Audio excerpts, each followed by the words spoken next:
Praise the Lord. Hallelujah. Praise the Lord. Hallelujah. Praise the Lord. Hallelujah. Fún Ọlọ́run tó tún wá rí ọjọ́ kẹta láyọ̀ àlàáfíà. Ẹjẹ́ àjíjọ kí hallelujah mẹ́ta. Ògo mẹ́ta sí Ọlọ́run yẹn fún àánú rẹ̀ lórí ayé wa. 1, 2, 3 go. Hallelujah. Hallelujah. Hallelujah. Ògo. Ògo.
Adúpẹ́ bàbá fúwọ́rẹ́ ńlá rẹ̀.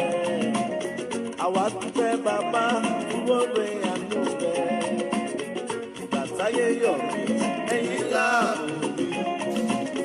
Ìgbà táyé yọ̀ mí, ẹ̀yin mo sàtọ̀.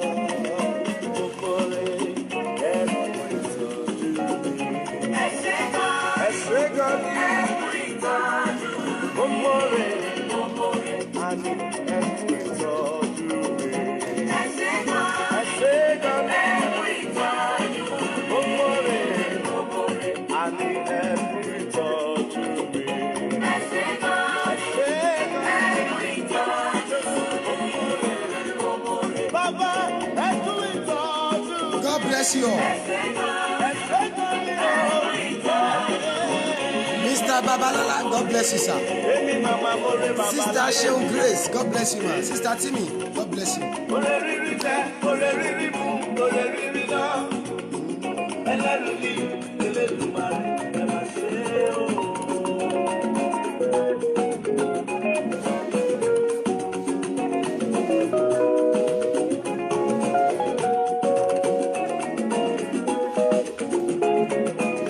Adúpẹ́ bàbá fúwọ́rẹ́ ńlá rẹ̀.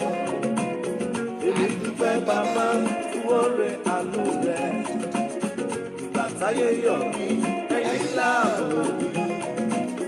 Ìgbà táyé kọ̀ mí, ẹ̀yin mo sàtọ̀. Jésù tó mú rí, ẹ kú ìtọ́jú mi. Ẹ ṣé gan ni ẹ kú ìtọ́jú mi.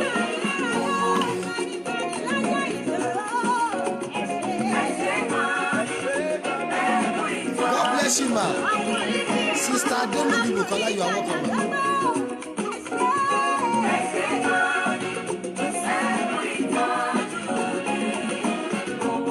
God bless you, man.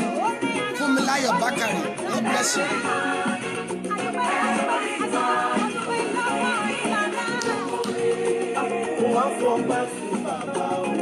God bless you. Mr. Innocent, God bless you, sir.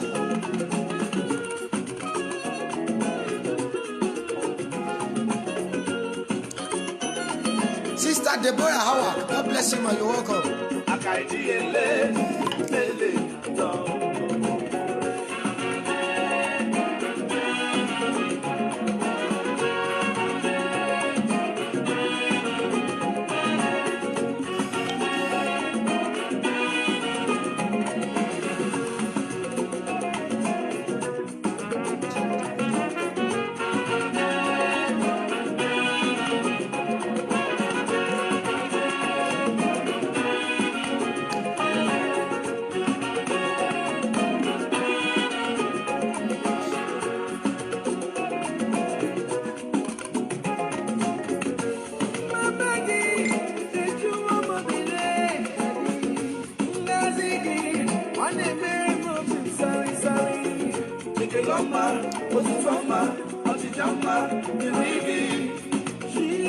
bless you, sir.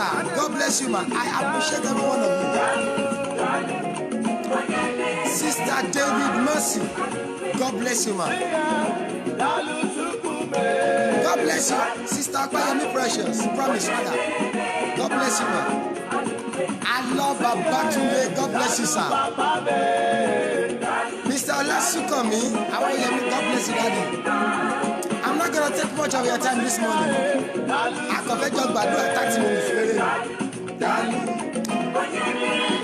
God bless you, brother Aziz. I bet you. You're welcome, sir. Eko Bami share it 21 times. And let us pray.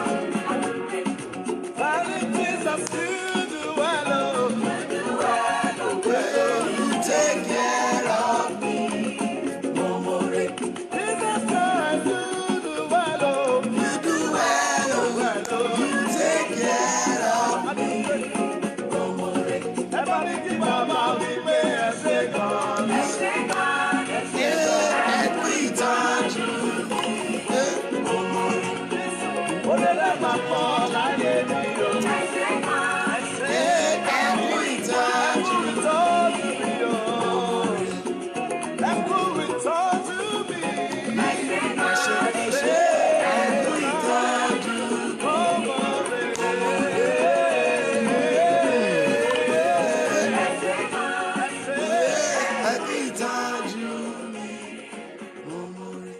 God bless you, Sister Abidemi. You are welcome, man.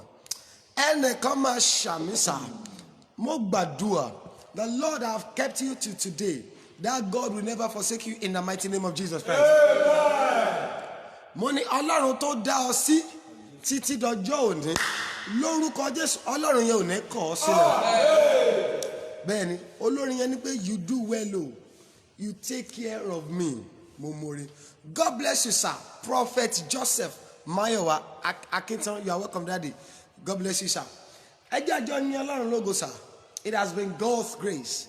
Eba mi share it 21 times, sir. It's been God's grace. I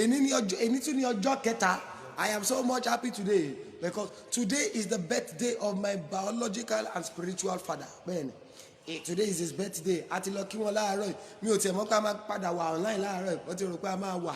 So wọ́n tètè fún mi láàyè pé kí n sáré wá ṣe online program ká wá gbàdúrà ká tún máa padà bọ̀ wálé wá gbàdúrà tó kù. God bless you, Sister Diggy Place. You are welcome, man. Ẹ jẹ́ àyìn Ọlọ́run sà. Ọ̀pọ̀lọpọ̀ they slept last night but today they are no more. Ọlọ́run tó dá èmi àti ẹ̀yin sí. Ọlọ́run tí ò fi wá sílẹ̀. Ọlọ́run tí ò kọ̀ wá sílẹ̀. Ẹ jẹ́ mo gbàdúrà. The remaining days in this year.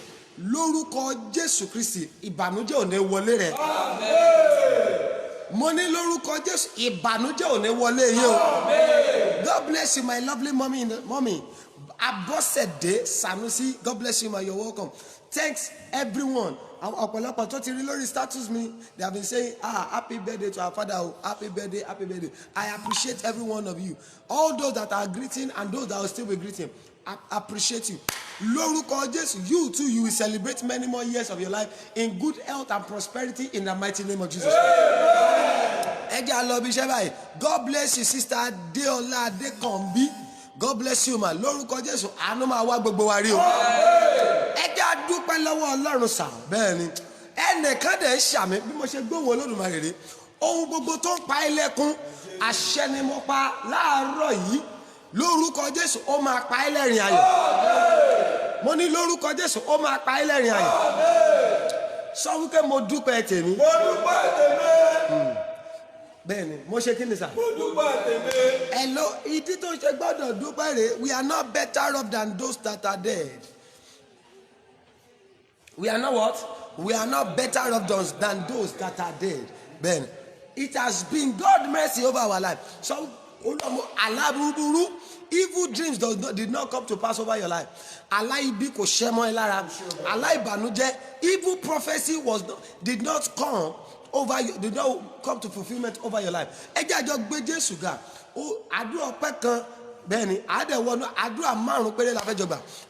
God bless you, my lovely sister. Olabisi Ebuoluwa. God bless you, my. You are welcome.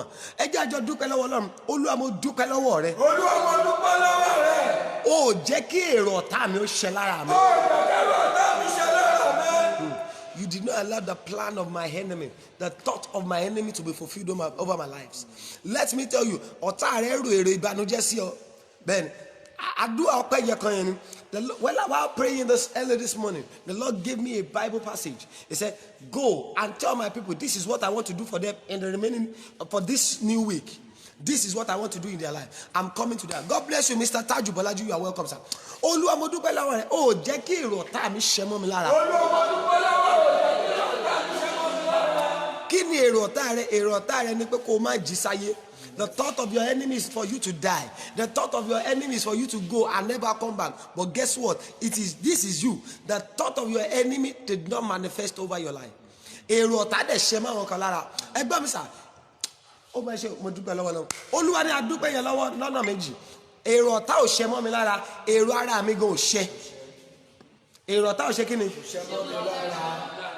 Èrò ọ̀tá ò ṣẹ mọ́ mi lára. Èrò tèmi gan ò ṣẹ mọ́ mi lára. But it is of two parts. I want you to give the thought of the enemy was not fulfilled over my life, and my own thought was not fulfilled over my life. Then ọ̀pọ̀lọpọ̀ kó bá ti jókòó ni èrò ikú tó rò síra rẹ̀ Ọlọ́run ò jẹ́ ó ṣẹ. Am I making sense at all? Ṣọ́rọ̀ mi ní ìtumọ̀ báyìí. Ẹjọ́ ta ni ò kí ń rèrò búburú? Ẹlòmíì wàá rèrò búburú síra ẹ̀. Wàá rò sọ́mọ tó bí, wàá rò sí ìyàwó, wàá rò sọ́kọ rẹ̀, wàá rò sí ayé ara rẹ̀ gan. Ọlọ́run tí ò jẹ́ ó ṣẹ mọ́ ẹ lára. Bẹ́ẹ̀ni, Ọlọ́run tí ò ṣe kí ni? Ìgbà tó ń rèrò ikú yẹn, tọ́lọ́ bá wá dé pé ok fúnra rẹ̀ kú ló ń rò ikú, jẹ́ kíkú pa ọ́, kí ló máa wá ṣe? Ṣọ́rọ̀ mi nítumọ̀ láàárọ̀ báyìí.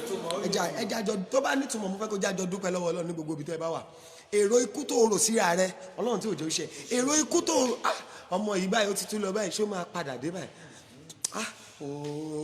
Tó bá ti yá, you will now come back to your you come back to your senses. No, in Jesus' name, in Jesus' name. Kò ní ṣẹ, kò ní ṣẹ, kò ní ṣẹ, kò ní ṣẹ, kò ní ṣẹ, kò ní ṣẹ. Ọlọ́run ò dẹ̀ ní jẹ́ ó ṣẹ. Ẹ jẹ́ àjọ dúpẹ́ lọ́wọ́ Ọlọ́run. Ẹlòmíì àtúrò gbé bí mọ́tò ṣe ń bọ̀ kó kàn ó lẹ́sẹ̀. Ọlọ́run tí ò jẹ́ ó ṣẹ mọ́ ẹ lára. Ìwọ lè wo pé ṣó possible ṣá? Esma, ó possible àwọn kan rò sá. There are a lot of people, Satanity feel wọn, Satan have filled their heart with evil thought over themselves. Ọlọ́run tí ò jẹ́ kó ṣẹ. Ẹ jẹ́ àjọ dúpẹ́. Èrò ọ̀tá ò ṣẹ. Èrò ara rẹ gan kò ṣẹ mọ́ ẹ lára. Ẹ gbóhùn, oh my God. Àwọn bàbá àwọn mo ti rí àwọn tó confirm ẹ̀ wọ́n ní pé it is true sir. Sister Timi náà ní pé it's true. Ẹ jẹ́ now tó bá jẹ́ it's true, let us give thanks to the Lord. Ọlọ́run tí ò jẹ́ kí èrò tó rò kó pa ọ́.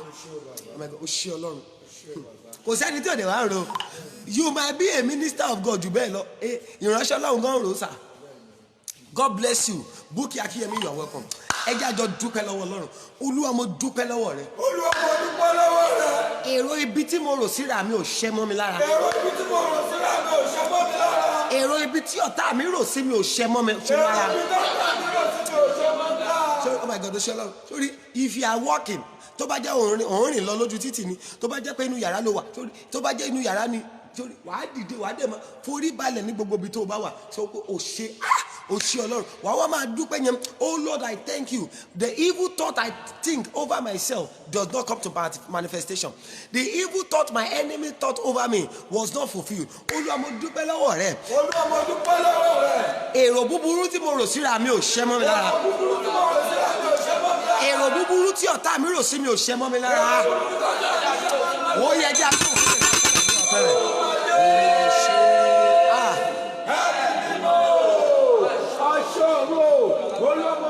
I say thank you. Blessed be your holy name.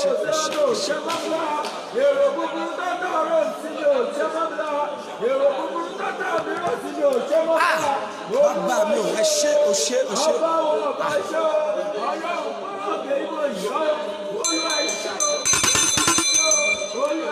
Jésù Olúwa wa. Mo ní Jésù Kristi Olúwa wa. A dúpẹ́ lọ́wọ́ rẹ o. Ǹjẹ́ ní gbogbo ọ̀nà a sọ pé ẹ ṣé Ọlọ́run tí ò jẹ́ kí wọ́n á ní pé òun ló rò ó síra rẹ̀ kí la fẹ́ ṣe sí èrò tó rò síra rẹ̀ náà ló padà ṣẹ mọ́ ẹ lára. Mo gbàdúrà Ọlọ́run tí ò jẹ́ kí èrò búburú tó rò ẹlòmíì kó jẹ́ pé just ordinary headache ló ní is this headache not going to kill me like this? ṣé orí fífọ́ yìí kó jẹ́ typhoid kékeré lẹ́lòmíì ní this typhoid ṣé kò ti máa jọ symptoms coronavirus báyìí ọlọ́run tí ò jẹ́ ó ṣe mo gbàdúrà fún ọ̀sà mà ní gbogbo ọ̀nà agbára tó ní èrò ibi tó rò sí ara rẹ pé kó ṣe mọ́ ẹ lára bó o bá ṣàmì agbára yẹn kó lànà sọ láàárọ̀ yìí ọlọ́run jẹ́rìí ara rẹ láàrin bí ìṣẹ́jú ogún ìṣẹ́jú tó kù yìí lórúkọ Jésù bàbá jẹ́rìí ara rẹ ẹ̀ṣẹ̀ gbogbo tá a ti ṣẹ̀ tí ò ní jẹ́ ká aráàánú gbà ọlọ́run yìí lórúkọ Jésù ẹ dáríjì wá mọ́mì dáàdì lọ́sẹ̀ ayé rẹ kó máa ráàánú gbà adúgbẹ́gbẹ́ yẹn náà ti gbọ́ Jésù Olúwa wa àmín àmín lórúkọ Jésù ẹ jẹ́ lọ́sẹ̀ ṣe òsì ẹ jẹ́ gbàdúrà Olúwa láàárọ̀ yìí fi ayé mi ṣèyanu. Olúwa láàárọ̀ yìí fi ayé mi ṣèyanu. I am going the book of Isaiah chapter 45. That is the scripture the Lord gave me this morning. Olúwa fi ayé mi ṣèyanu. Olúwa fi ayé mi ṣèyanu. Oh Lord, this week I need your miracle. Establish your miracle in my life. Bá mi share it 21 times. Bẹ́ẹ̀ni, share it 21 times. Olúwa láàárọ̀ ẹ fi ayé mi ṣèyanu. Olúwa láàárọ̀ ẹ fi ayé mi ṣèyanu. Ẹni tọ́lọ́run bá fi ayé ẹ̀ ṣèyanu gbogbo nǹkan ló máa ṣẹlẹ̀ láyé rẹ̀. Gbogbo ọ̀nà rẹ̀ la máa lọ déédéé. Everything that you lay your hands upon will be successful. I don't want to take up much of our time because today is Monday. We're just going to pray short prayer and go and be fulfilled. That is it. Olúwa fi ayé mi ṣèyanu lónìí. Olúwa fi ayé mi ṣèyanu lónìí. Jẹ́ kí ọ̀rọ̀ mi kó bẹ̀rẹ̀ sí ní dayọ̀. Ẹ ṣe ìyanu tuntun láyé mi lọ́sẹ̀ yìí o. Àwọn yàrá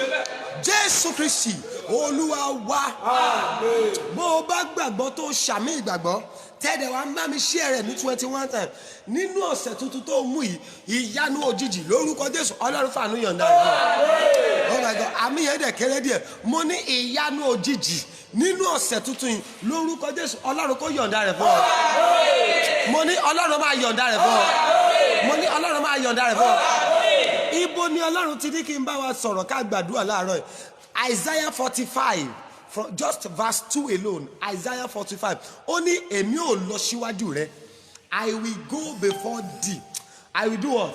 I will go before thee. Ẹ jẹ́ gbàdúrà yẹn Olúwa láàárọ̀ yìí lọ́sẹ̀ yìí Olúwa lọ ṣáájú mi. Olúwa lọ ṣáájú mi. Olúwa ṣe kí ni? Olúwa lọ ṣáájú mi. Olúwa ní ọ̀sẹ̀ tuntun yìí. Olúwa lọ́sẹ̀ tuntun yìí. Ẹ lọ ṣáájú mi o. Ẹ lọ ṣáájú mi. Bẹ́ẹ̀ni tọ́lọ́run bá ti lọ ṣáájú èèyàn ogun ò lè borí èèyàn bí ikú bá ń bọ̀ Ọlọ́run máa ka kúrò bí àìsàn bá ń bọ̀ if God go before you any evil coming your way God is going to take it away. Bẹ́ẹ̀ni àwọn tí Ọlọ́run ò lọ ṣáájú wọn náà pàdé ikú lọ́nà ẹ jẹ́ gbàdúrà God bless you Mr. Tajo ẹlẹ́ ti share 21 times Mama Abọ́sẹ̀dé ti share rẹ̀ nínú ọ̀sẹ̀ tuntun tẹ́ ẹ lọ yìí lórúkọ Jésù divine mercy will locate you in Jesus name. Gbogbo ẹ̀yin tẹ́ ẹ share rẹ̀ lórúkọ Jésù lọ́sẹ̀ yìí àánú kó wá ayé yín rí ẹ jẹ́ gbàdúrà kọ́kọ́ níbẹ̀ yẹn Olúwa lọ́sẹ̀ yìí Olúwa lọ ṣáájú mi o. Ẹ lọ ṣáájú mi o ẹ máa lọ ṣáájú mi o ó yẹ.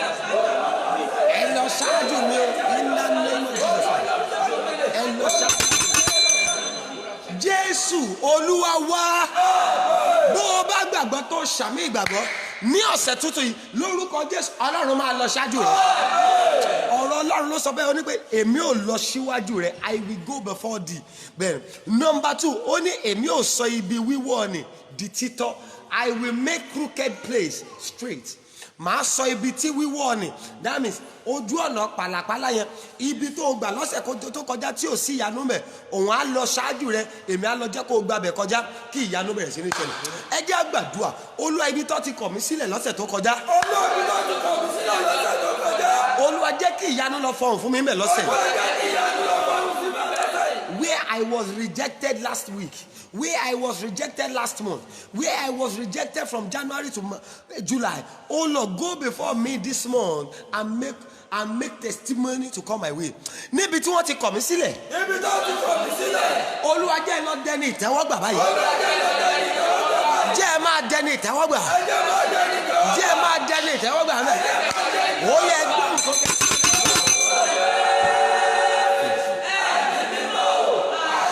Ayé o, níbi tí a ti kọ̀ mí sílẹ̀. Olúwa lọ ṣáájú mi.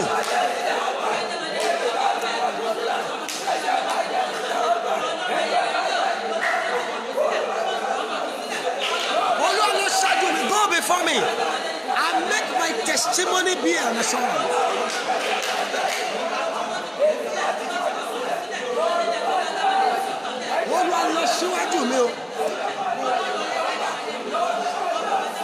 Go before me in the name of Jesus Christ. Go before me and make crooked ways plain. Jesus, Olúwa wá. Number 3 thing that the Lord said is going to do. This is number 1. I will go before this. That's number 1. Number 2, he said, I will make crooked ways plain. Number 3, only a new foil then 1 and 2. I will break in pieces the door of brass. God bless you. Oh Lord, Ade Western, you are welcome. Then I will break the door. Màá fọ́ ilẹ̀kùn dẹ́ni. Kí ni àwọn ilẹ̀kùn yẹn? Ilẹ̀kùn tí ó fààyè gbà láti ṣàṣeyọrí.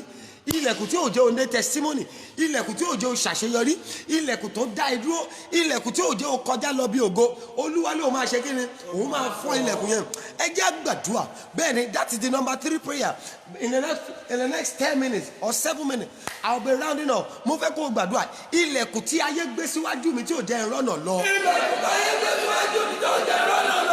Ẹgbẹ́ mi sà, ilẹ̀kùn mi, ilẹ̀kùn àgàn ni. Ilẹ̀kùn àgàn wà sà. God bless you, Miss Yeti. God bless you. Mama Ogunsanya, you are welcome. Ilẹ̀kùn tọ́dọ̀ tó gbé síwájú ẹlòmíì. It is the door of barrenness. It is the door of failure at the point of success. The door of some people, they will gather but nothing to show forth. The door of some people, the door of failure. Then the door of struggling. I want you to pray. The door of some people, when they feel it, no amount of money you use to start a trade, you will always come back to loss. God bless you. Mommy Yewusi, Felicia, Eletishie, Lato Nilo, Loruko Jesu, Anuko Wanyerema. Let us pray. The door of some people is that. No, I feel like no amount of children you have, your children will never be successful. That is the door they have placed before you. The Lord now say, I will break in pieces the doors of brass. Màá fọ́ ilẹ̀kùn yẹn, ilẹ̀kùn àṣetì, ilẹ̀kùn àṣẹ, má láàánú, ilẹ̀kùn má ṣàṣeyọrí. Ẹgbẹ́ mi, ilẹ̀kùn àìsàn. Olúwa ló ń ṣe kí ni? Òun máa fọ́. Ẹ jẹ́ gbàdúrà. Ilẹ̀kùn tó wà níwájú mi tí ò jẹ́ ìrọ́nà lọ. Ilẹ̀kùn tó wà níwájú mi tí ò jẹ́ ìrọ́nà lọ. Olúwa ẹ máa fọ́ wọn lulẹ̀. Ẹ máa bì wọ́n wó. Ẹ máa bì wọ́n wó. Ilẹ̀kùn tí ò jẹ́ ìrọ́nà lọ. Ilẹ̀kùn ayé tó dá mi dúró. Ilẹ̀kùn ìdílé tí ò jẹ́ ṣe rere. Bẹ́ẹ̀ni, tó bá ti lọ́ọ̀kì èèyàn, oh my God, ibi tí màá ti ṣiṣẹ́ lálẹ́ yìí nìyẹn. Joshua chapter number 6, aha Jerusalem gan gágá. Bẹ́ẹ̀ni, Olúwa ní pé ọ̀pọ̀lọpọ̀ èèyàn láti àmọ́ ẹni tó dẹ̀ wà nínú àhámọ́ ò lè mọ nǹkan tó ń ṣẹlẹ̀, kò lè ṣe rere. That is where I will be working tonight. I don't want you to joke with tonight's prayer. Àhámọ́ gbogbo Olúwa tó gbọ́ ọ̀pọ̀lọpọ̀ ní ijó, Olúwa ní ọmọ aha ọ̀pọ̀lọpọ̀ mọ́ gágá, wọn ò jẹ́ kí àánú fọhùn láyé wọn. Bẹ́ẹ̀, that is where we are going to work tonight. Bẹ́ẹ̀, ẹ jẹ́ gbàdúrà. Ilẹ̀kùn tá a fi ayé mi. Ilẹ̀kùn tí ò jẹ́ ìrọ́nà lọ. Ilẹ̀kùn tí ò jẹ́ kọjá lọ bí àṣeyọrí. Olúwa máa fọ́ wọn lulẹ̀. Máa fọ́ wọn lulẹ̀. Máa fọ́ wọn lulẹ̀. Ó yẹ pé.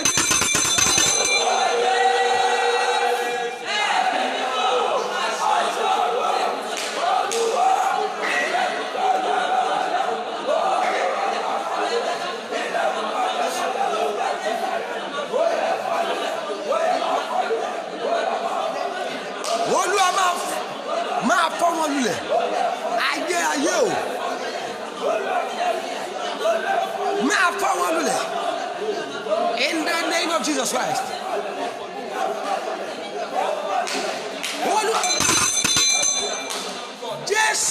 Olúwa wá. Ẹ jẹ́ rán àṣẹ jáde.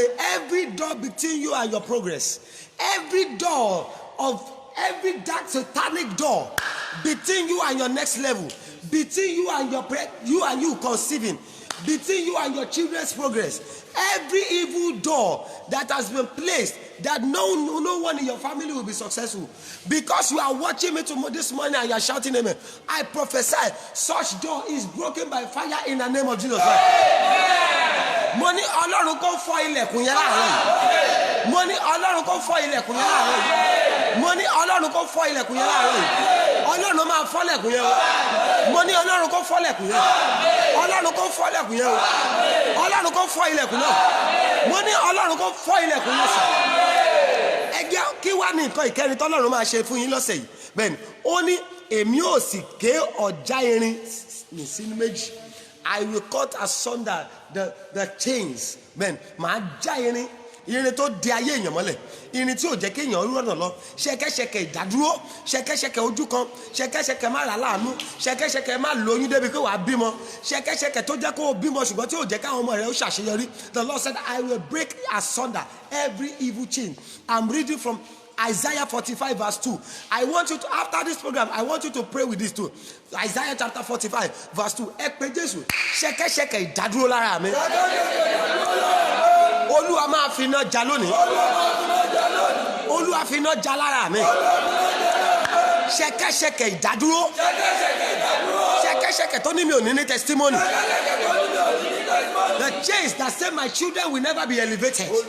Olúwa fi iná jà. Cut them away by fire. Olúwa máa fi iná jà lára mi. Máa fi iná jà lára mi. Máa fi iná jà lára mi. Ṣẹ̀kẹ̀ṣẹ̀kẹ̀ tó sún ẹ̀rí mi mọ́lẹ̀. Olúwa máa fi iná jà o. Ó yẹ.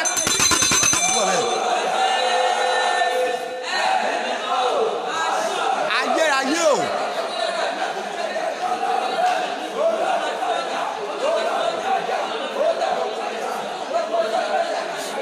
Ọlọ́run máa fi iná jà.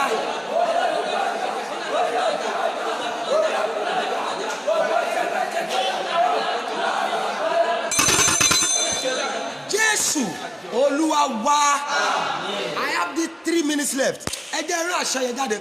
Gbogbo ẹ̀yin tẹ́ ń type àmì ìdá. Gbogbo ẹ̀yin tẹ́ ń ṣàmì, gbogbo ẹ̀yin tẹ́ wà online àti gbogbo àwọn tó tún máa wò after us. Mo wí pẹ̀lú àṣẹ Olódùmarè ní gbogbo ṣẹ̀kẹ̀ṣẹ̀kẹ̀ ìdádúró, ṣẹ̀kẹ̀ṣẹ̀kẹ̀ tó lóòní bímọ, ṣẹ̀kẹ̀ṣẹ̀kẹ̀ tó lóòní lọ́kọ, ṣẹ̀kẹ̀ṣẹ̀kẹ̀ tó lóòní ní testimony, ṣẹ̀kẹ̀ṣẹ̀kẹ̀ tó lóòní ṣàṣeyọrí. Bó o bá ti ń ṣàmì tó dẹ̀ ń type àmì lórúkọ Jésù, Ọlọ́run fi iná jà lára rẹ. Mo ní Ọlọ́run fi iná jà lára rẹ. Mo ní Ọlọ́run fi iná jà lára rẹ. Mo ní Ọlọ́run kó fi iná jà lára rẹ. Mo ní Ọlọ́run kó fi iná jà lára rẹ. Ẹ jẹ́ gbàdúrà méjì àbí mẹ́ta tó kù yìí. Ẹ sọ fún Ọlọ́run. Okay. Olúwa nínú ọ̀sẹ̀ yìí jẹ́ bá láàánú pàdé. Olúwa nínú ọ̀sẹ̀ yìí jẹ́ bá láàánú pàdé. Nínú kí ni mo pè é? Oh Lord, in this week, let helper of destiny locate me. Oh Lord, this new week, let helper of destiny locate me. Olúwa nínú ọ̀sẹ̀ jẹ́ kí aláàánú bá mi pàdé. Olúwa nínú ọ̀sẹ̀ jẹ́ kí aláàánú bá mi pàdé. Jẹ́ bá aláàánú pàdé. Jẹ́ bá aláàánú pàdé. Jẹ́ bá olùrànlọ́wọ́ mi pàdé. Ó yẹ ẹ gbàdúrà yẹn dáadáa o.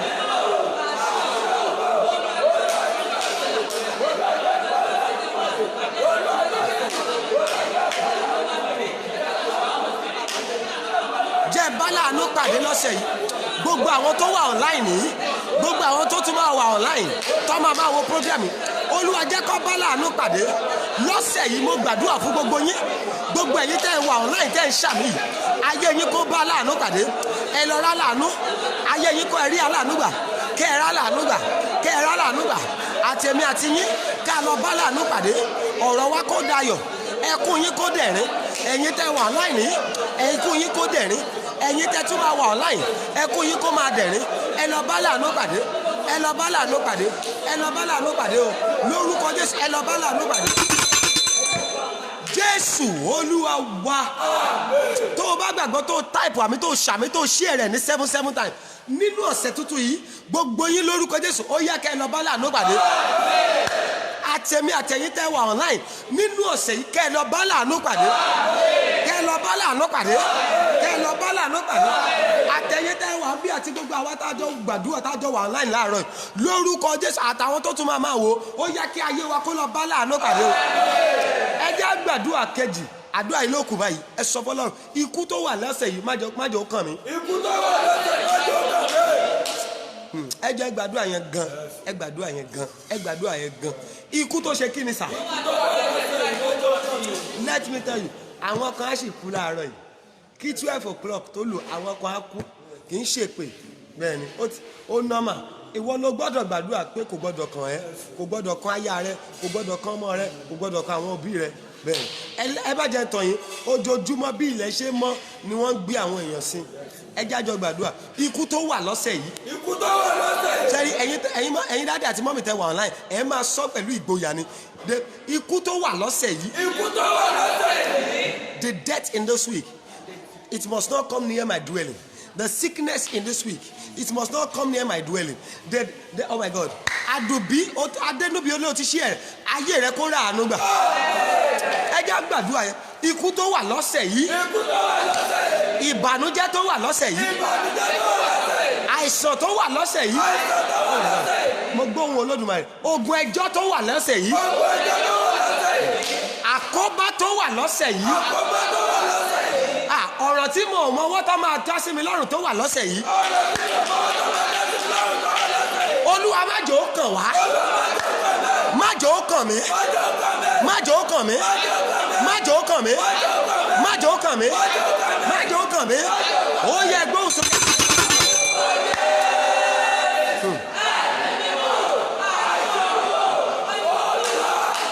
In the name of Jesus Christ.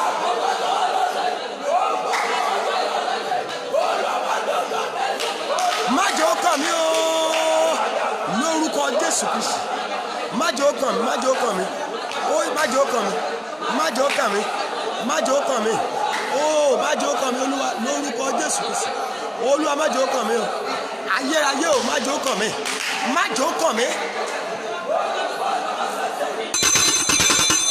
Jésù Olúwa wá ẹ jẹ́ gbàdúrà yẹn kí wá súre fún wa Olúwa ní a tún àdúrà yẹn gbà sà. Ikú tó wà lọ́sẹ̀ yìí sẹ́. Ikú tó wà lọ́sẹ̀ yìí sẹ́. Ìbànújẹ́ tó wà lọ́sẹ̀ yìí. Ìbànújẹ́ tó wà lọ́sẹ̀ yìí. Oh my God, Ọlábísí Ẹ̀bùnolúwa ẹlẹ́ẹ̀tì ṣe rẹ̀ látòní lọ áńgẹ́lì àánú àtẹ̀yìntẹ́ tí ṣe rẹ̀ àti gbogbo àwọn tó wà lọ́yìn áńgẹ́lì àánú ó yá kó fi lé wa ṣe bùgbé. Ẹ jẹ́ gbàdúrà yẹn lẹ́ẹ̀kan mọ́ ìbànújẹ́ tó wà lọ́sẹ̀ yìí. Ìbànújẹ́ tó wà lọ́sẹ̀ yìí. Ẹjọ́ tó wà lẹ́sẹ̀ yìí. Ẹjọ́ tó wà lọ́sẹ̀ yìí. Àkóbá tó wà nínú ọ̀sẹ̀ yìí. Àkóbá tó wà lọ́sẹ̀ yìí. Áńgẹ́lì ikú tó fẹ́ rìn lọ́sẹ̀ yìí. Áńgẹ́lì ikú tó fẹ́ rìn lọ́sẹ̀ yìí. Áńgẹ́lì àìsàn tó fẹ́ rìn lọ́sẹ̀ yìí. Áńgẹ́lì àìsàn tó fẹ́ rìn lọ́sẹ̀ yìí. Má yà lé tèmi o. Má yà lé tèmi o. Má yà ọ̀dọ̀ ọmọ mi. Má yà ọ̀dọ̀ ọmọ mi. Má yà ọ̀dọ̀ aya mi. Má yà ọ̀dọ̀ ọkọ mi. Má yà ọ̀dọ̀ àwọn ọmọ mi. Ẹ̀yin tẹ́ ti lọ́mọ ọmọ má yà ọ̀dọ̀ àwọn ọmọ mi o. Má yà ilé mi. Olúwa ní ká fi lé ikú. Má yà ọ̀dọ̀ àwọn aláàánú mi. Má yà ọ̀dọ̀ àwọn olóore mi. Má yà ọ̀dọ̀ àwọn tó ń ràn mí lọ́wọ́. Má yà ọ̀dọ̀ àwọn tó wà online yìí. Má yà ọ̀dọ̀ àwọn tó máa wà online. Ó yẹ pé.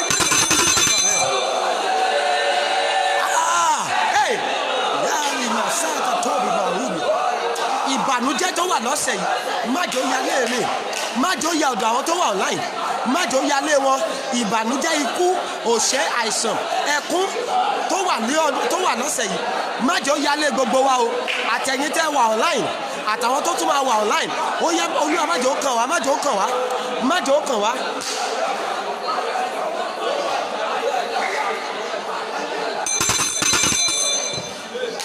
Jésù Olúwa wa ó ti kọ ikú ọ̀sẹ̀ yìí ó ti kọ ìbànújẹ́ ọ̀sẹ̀ yìí ó ti kọ sickness ọ̀sẹ̀ yìí as you have declared lórúkọ Jésù so shall it be in the name of Jesus Christ.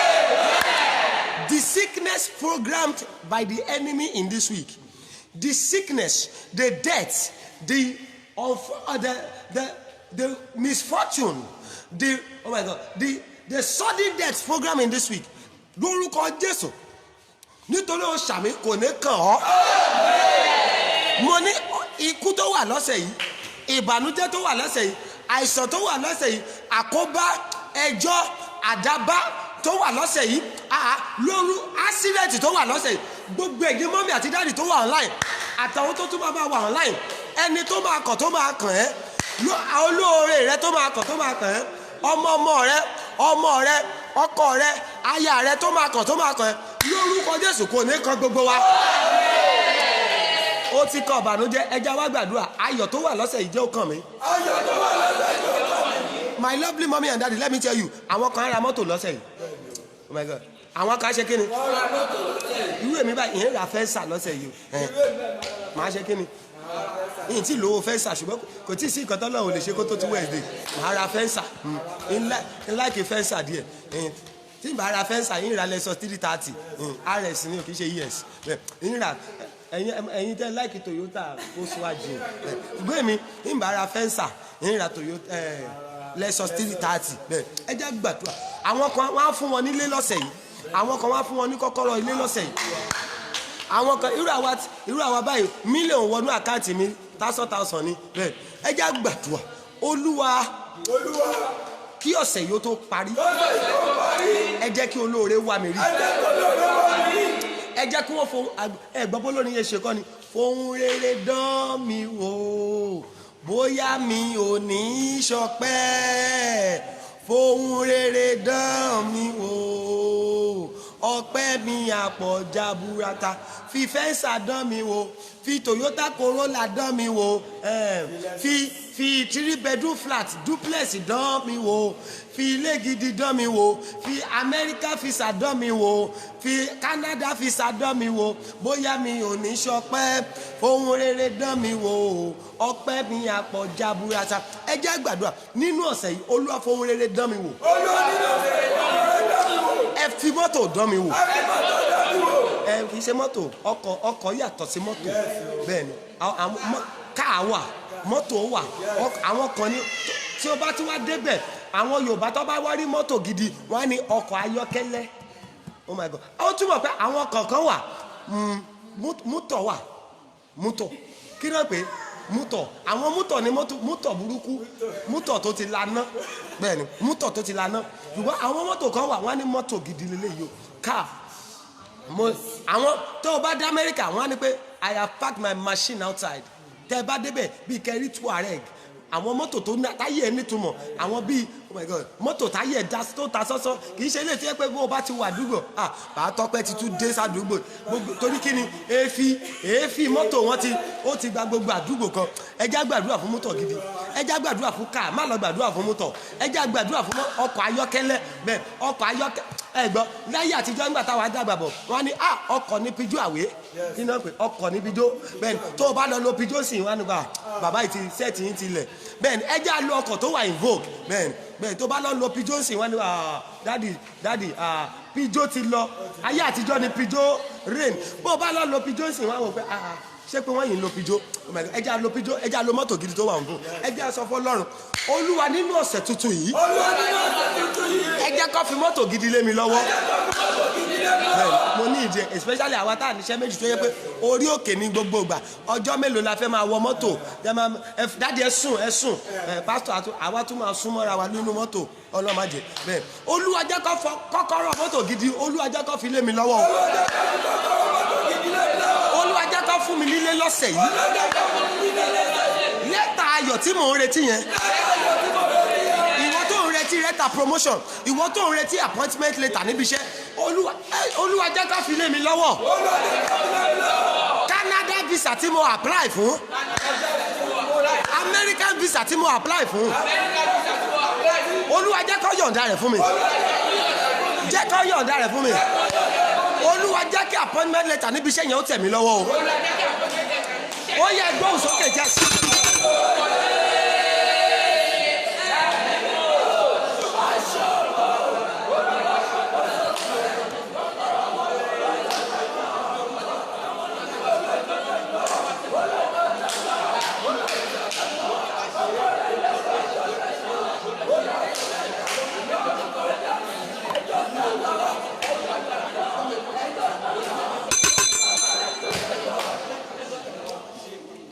gbogbo ẹ̀yin tẹ́ ń ṣàmì mo gbàdúrà nínú ọ̀sẹ̀ tuntun yìí àti èmi ń gbọ́dọ̀ yọra mi lẹ̀ àtẹ̀mí àtẹ̀yìn ohun rere tẹ́ ẹ̀ fọkàn sí lórúkọ Jésù Ọlọ́run kó yọ̀ǹda rẹ̀ fún wa. Divine blessing, the blessing that will make you feel like crying.